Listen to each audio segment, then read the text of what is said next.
Živijo, tukaj Retro Lover. Je! Nekateri se zadevajo s travo. Nekateri z gobicami. Šampinjoni. Ne s takimi gobicami, Bobi. O, škoda. No, naju pa najbolj zadanejo vaši super komentarji. Predvsem kritike o najnih frizurah. Direkt v srce. Poglejmo, kaj ste nam ta teden postili na naših družbenih omrežjih. Začnimo! Urban Remic nama je pod najnim YouTube videom napisal: vajni frizuri nista več moderni. Urbano prosti, ampak najin frizer Muki nama je zagotovil, da sta najni frizuri zelo moderni. Še več, za njiju nama zaračunava tudi moderno ceno. 200 evrov je kar malo velik, ne? Ja, ampak se itak še vedno živijo pri mamah, tako da ni panike. Mega špon! Uporabnik BBIS naju sprašuje tole. Ali znate uporabljati TikTok? Žal, dragi BBIS, mislim, da ne poznam. Seveda! S TikTokom lahko ustvariš kratke glasbene, plesne in duhovite videe, ki niso daljši od 15 sekund.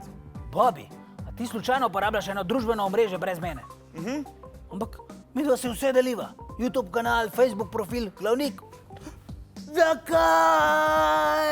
Silvester, to si pa naredil tako kakor v tistem najnem gifu, ki ga lahko najdete na gifi.com /osvezilna_fronta. Dej, pejmo naprej, pejmo. Pod videom, kjer nam epski film razloži vse o tem, kaj se lahko naučimo iz romantičnih filmov, je Nela Kresal napisala: lahko date tukaj kaj gruzga, ne vem, seks nadaljavo. Nela, na to se žal ne spoznava. Sem pa jaz veliko oboževalec slupčkanja nadaljavo. Kaj? Ja, to so sosedo Špelo igrava, ko se vidva čez cesto. In kako to zgleda?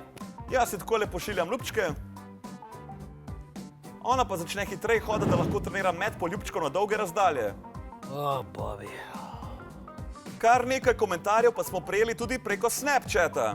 Maruša Jesenko nam je napisala: bi lahko naredili oddajo o branju. Sama namreč zelo rada berem in bi rada o tem izvedela še več. Več o branju ti lahko razloživa tudi midva. V roke preprosto vzameš kup papirja. Potem pa črke govoriš tako hitro, da imajo smisel. Na primer, tehnokratski tehnolog, tehničar tehnina. Easy peasy! In zdaj še zmagovalni komentar tega tedna. Naše gledalce je očitno najbolj razonel drugi del limonade Luža ljubezni in vprašanje o tem, kateri izmed glavnih junakov je noseč. Nekateri ste prepričani, da je to Katja. Nekateri stavite na Bojana. Nekateri mislite, da ni noseč nihče. A pravilno je odgovoril Ajed Gjoka, ki je v komentar napisal, da je noseč kajak. Kajak se dobro počuti in decembra pričakuje trojčke čolničke. Želimo mu, da bi zrasli v močne čolne, gliserje ali trajekte. Ajetu Gjoki pa podarjamo slušalke Osvežilne fronte, s katerim boš lahko prisluhnil v naslednjem delu Luže ljubezni, ki bo na sporedu že čez 14 dni.